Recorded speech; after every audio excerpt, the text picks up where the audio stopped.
Donc on va, par cette vidéo, travailler sur l'intervalle de confiance.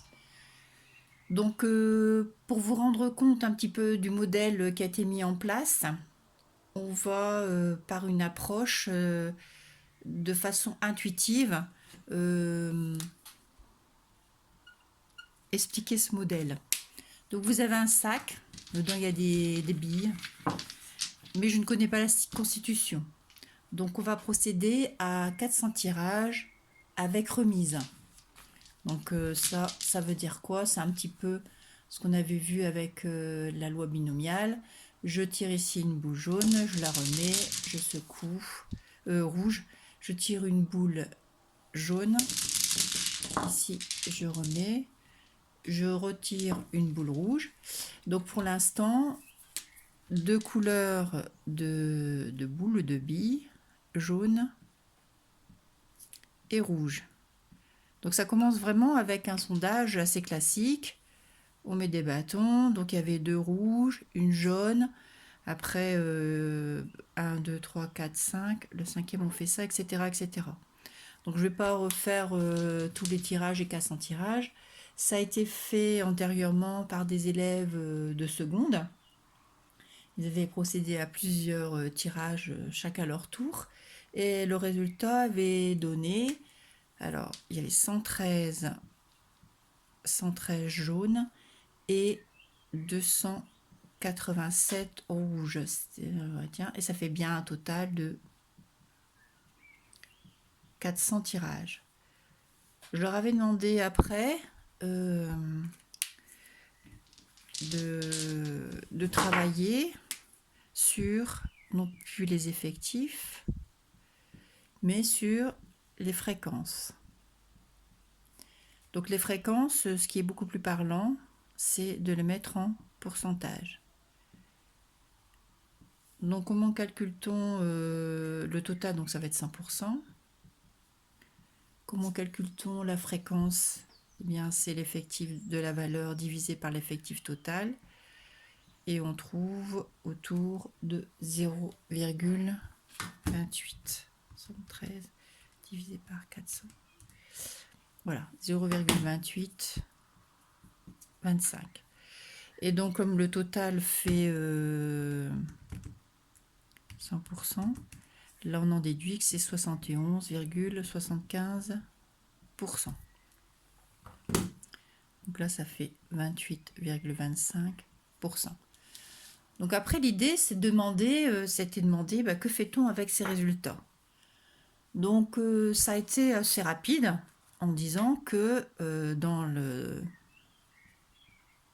sac, c'était 28,25% des billes sont jaunes. Donc ils ont assez vite rapproché ça sur la possibilité de deviner le nombre de billes. Donc quand vous le faites, ça fait 28,25 divisé par 100 fois les 10 billes et vous obtenez 2,825, c'est-à-dire à peu près 3 billes jaunes. Donc est-ce qu'on est sûr du résultat? Ben non, mais bon, on a quand même fait 400 tirages, donc on sait qu'il y a autour de 3 billes jaunes. Voilà, petit incident technique. Et eh bien on va vérifier. Et c'est vrai que régulièrement, quand on fait cette expérience, ça marche quand même assez bien. Donc voilà, donc c'est dans cette urne, 3 billes jaunes et 7 billes rouges. Eh bien, on va construire l'intervalle de confiance sur cette expérience. Donc en grand 2, on va modéliser, parce qu'on vient de faire là maintenant. Et donc on va trouver la formule. Donc je récapitule. Vous avez une fréquence observée, qui vaut 0,28. Et on a déduit que la vraie proportion, elle était autour de cette fréquence. C'est-à-dire une fréquence, effectivement, quand on regarde, c'était 0,3. Mais on ne le connaissait pas au départ. Et donc, le modèle a créé donc un intervalle qui est centré sur la fréquence observée. Et le modèle détermine une borne inférieure, donc ça, il faudra l'apprendre, qui est de f moins 1 sur racine carrée de n, et une borne supérieure qui est 1, alors c'est 1 plus 1 sur racine carrée de n, et là c'est f moins 1 sur racine carrée de n.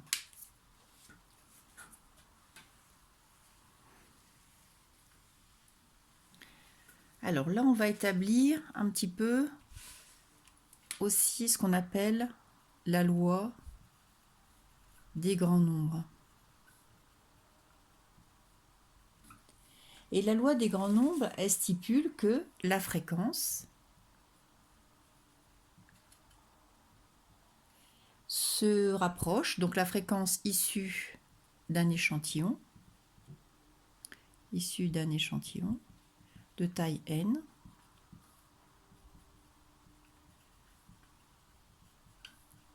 se rapproche de la proportion réelle. Et parfois, on parlera de probabilité. Donc, ici, vous avez un échantillon de taille n, donc on a fait n tirages, et il a paru assez intuitif que la vraie valeur, le vrai pourcentage de boules jaunes se trouvait autour des 2,8%, autour de la fréquence. Donc après, la proximité de la fréquence par rapport à la proportion réelle, elle est d'autant meilleure que votre taille de l'échantillon est importante. Donc on va dire que c'est plus en plus précis si la taille est importante. Donc la proximité est d'autant meilleure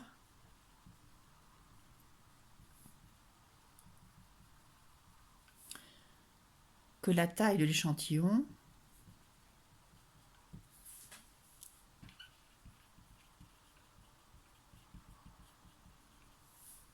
augmente et grand.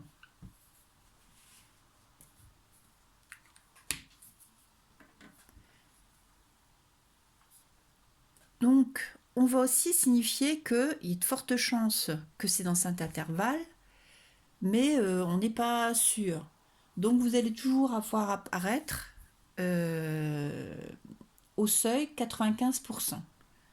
Ça suppose que c'est quand même pas mal, on est presque sûr à 95% que la probabilité ou la proportion réelle est autour de cet intervalle. Et il y a effectivement la possibilité que là, j'ai fait 400 tirages et que tout le monde tire des boules jaunes ou tout le monde tire des boules rouges. Donc on ne peut pas dire que c'est impossible, mais c'est très peu probable. Donc on énonce maintenant, une fois qu'on a donc formalisé ce qui a été intuitif avec la loi des grands nombres, on va maintenant donc écrire donc le cours au seuil 95%, la proportion réelle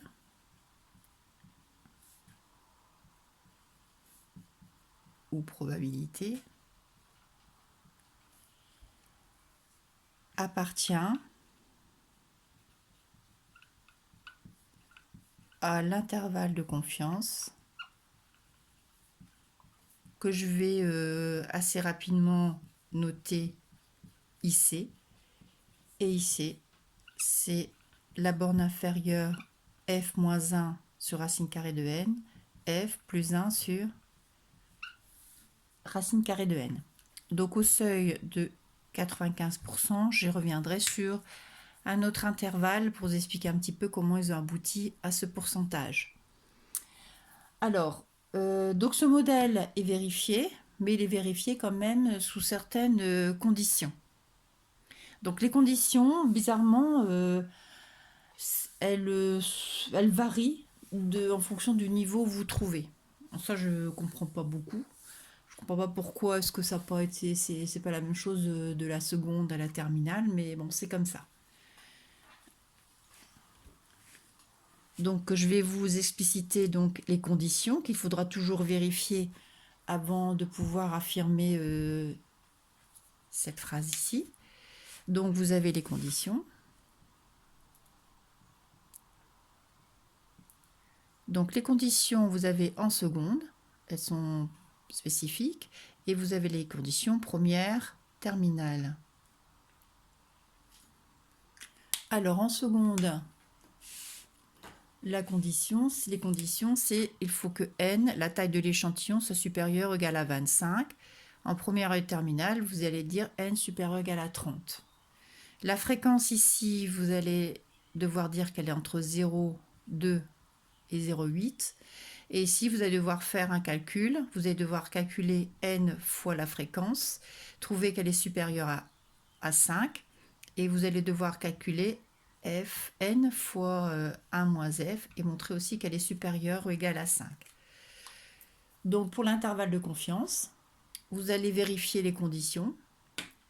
Si les conditions sont vérifiées, vous allez pouvoir affirmer ceci après avoir calculé la borne inférieure et la borne supérieure de l'intervalle de confiance qui dépend de la fréquence observée. Donc là, ici, c'est la fréquence observée. Alors pour vous aider un petit peu dans tous ces nombres, la fréquence observée sera toujours appelée f et la proportion réelle sera toujours appelée p. La proportion réelle elle va être appelée p. P comme probabilité. P. Voilà. Donc vous avez P appartient à l'intervalle de confiance. Ensuite, donc cet intervalle de confiance, ici, vous avez, c'est toujours issu d'une expérience aléatoire et d'une volonté de connaître une proportion réelle. Mais les exigences, elles vont être plus ou moins importantes. C'est-à-dire qu'ici, la personne voudra que ça soit plus ou moins précis, proche de la fréquence observée. Et donc, il faudra, on parle d'amplitude de l'intervalle de confiance, c'est-à-dire la longueur de l'intervalle de confiance. Donc quand vous avez un intervalle, vous avez par exemple une borne inférieure 2 et une borne supérieure 3, vous avez ici la longueur, une borne inférieure 2 et une borne supérieure 5, j'ai déjà fait le calcul, vous avez une longueur de 3. La longueur de 3, elle vient de la différence entre la borne supérieure moins la borne inférieure. Donc ici pour l'intervalle de confiance, on va faire la même chose. Donc l'amplitude va correspondre à la différence entre la borne... Oh là là, je me suis trompée ici aussi. Borne supérieure, heureusement que je le vois. Et là, c'est la borne inférieure. Voilà. Donc attention. Donc vous avez l'amplitude qui est égale à la borne sup moins la borne inf. Donc la borne sup, c'est f plus 1 sur racine carrée de n, moins f moins 1 sur racine carrée de n. Donc vous avez bien ici, c'est borne inférieure, borne supérieure. Le moins devant une parenthèse, on change les signes à l'intérieur de sa parenthèse. Moins f plus 1 sur racine carrée de n. Vous avez les fréquences qui s'éliminent. Et donc vous avez l'amplitude de l'intervalle de confiance qui est égal à 2 sur racine carrée de n. Donc ça, c'est un résultat à connaître. Mais si vous avez une bonne mémoire, sinon, regardez, il se retrouve facilement dès lors où vous connaissez la façon de déterminer la longueur d'un intervalle. Donc là, ici, on se rend compte que le dénominateur dépend de la taille de l'échantillon. Donc si la taille de l'échantillon, plus il est grand, au plus ce quotient va être petit. Donc vous avez la fréquence observée, vous avez une précision. Au plus la taille de l'échantillon va être importante, au plus donc cette amplitude va diminuer. Et donc vous allez être proche, quand vous allez faire votre sondage, eh bien ça sera plus fiable sur la proportion réelle. Mais la taille de l'échantillon, vous ne pouvez pas interroger 60 millions de personnes. Donc ça va être un compromis entre ce que vous désirez comme précision, la faisabilité de votre sondage, et puis aussi prendre un échantillon représentatif. Donc voilà, donc c'est pas simple à mener pour avoir une justesse du résultat par rapport à la réalité, par rapport à ce qui se passe en réalité. Alors dans quel cas on utilise beaucoup cet intervalle de confiance? On l'utilise lorsqu'il y a des élections. Donc lorsqu'il y a des élections, on fait pas mal de sondages. Donc si la personne dans une ville, il y a eu les élections municipales, si la personne dans une ville veut avoir plus de précision, elle va interroger beaucoup de monde. Mais bon, ça coûte un petit peu, ça coûte plus cher. Au plus il y a de monde interrogé, au plus c'est cher. C'est onéreux. Et donc, ils calculent, ils ont une fréquence. Est-ce que vous votez pour moi, pour le candidat A, oui ou non? Vous avez une fréquence observée. Et puis après, vous avez les bornes. Donc, le candidat A qui mène ce sondage va souhaiter que la borne inférieure fasse 0,5.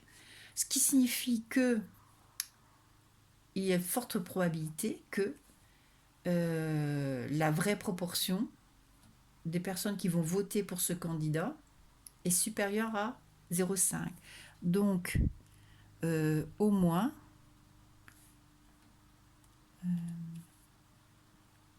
50% des électeurs vont voter le candidat A, au seuil évidemment de 95%. Donc c'est la réalité. On utilise ce genre d'intervalle avec une formule un petit peu plus compliquée, mais l'état d'esprit est exactement le même. Et donc quand le candidat A, il pense que c'est à côté de 0,5 et veut plus de précision, il commande un nouveau sondage avec plus un échantillon plus important. Et donc voilà. Donc c'est la situation, enfin c'est l'exemple le plus concret pour l'utilisation d'un intervalle de confiance. Ce chapitre est terminé.